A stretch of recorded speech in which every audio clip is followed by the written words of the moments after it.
The Miami Dolphins are staring down a fascinating and, let's face it, stressful stretch of 7 games that will define their 2024 season. Their playoff hopes? They're alive, but hanging on by a thread. How this team finishes will decide whether the season ends with celebration or another off-season of what-ifs. There's a lot riding on every snap from here on out. Let's start with Week 12. The Dolphins host the Patriots, who aren't exactly the juggernaut they used to be. That aura of fear?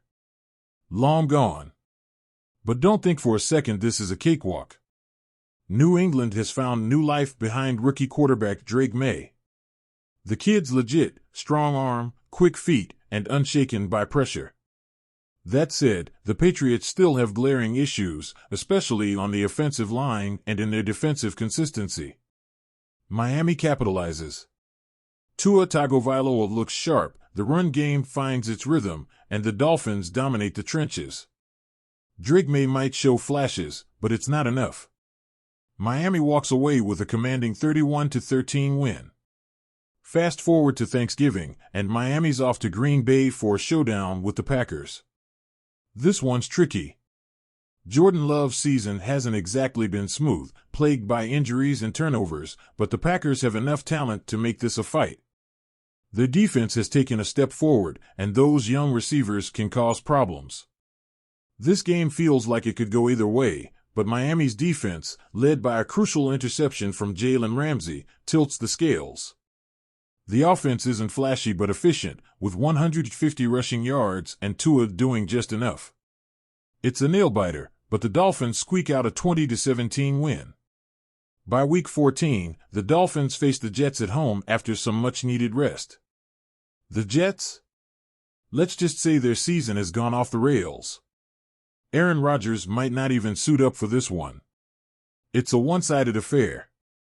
Miami's offense looks unstoppable, the defense swarms, and the scoreboard reflects the gap between these two teams.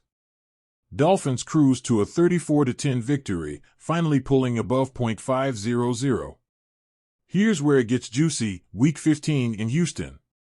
The Texans are no pushovers. C.J. Stroud is coming into his own, Joe Mixon adds punch to the ground game, and their defense has the tools to cause headaches. But their Achilles heel? The offensive line. Miami's pass rush, bolstered by the return of Bradley Chubb, goes to work. 4 sacks later, and despite some offensive hiccups, the Dolphins grind out a tough 27-21 win. It's not pretty, but it keeps their playoff dream alive.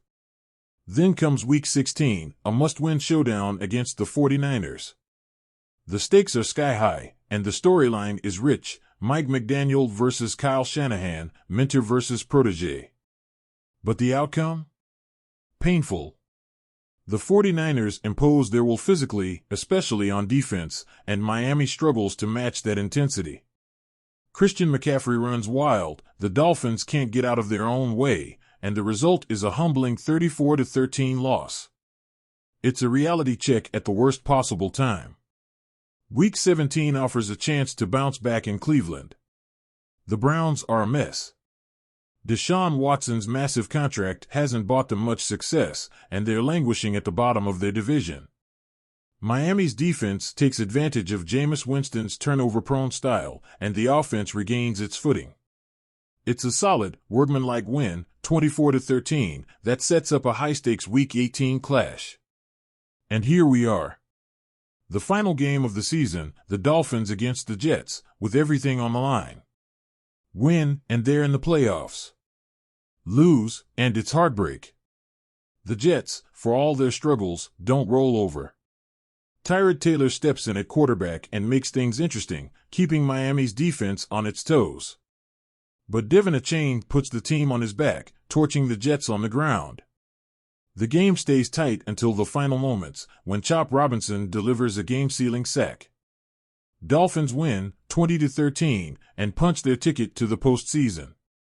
So what's next? A trip to Buffalo in the wild-card round. It's a familiar scene, cold, snow, and the ever-present challenge of facing Josh Allen. The game is a slugfest, with both teams struggling to generate much offense. But in the end, Allen does what he's done so many times before, he takes over. The Dolphins season ends with a 20-17 loss, another chapter in their long history of falling short against the Bills. And that's where the questions start. How long can this team stay in this cycle? Competing, fighting, but never quite breaking through? At what point do things change? This season might not give us those answers, but it's clear the Dolphins are at a crossroads. The next move? That's anyone's guess.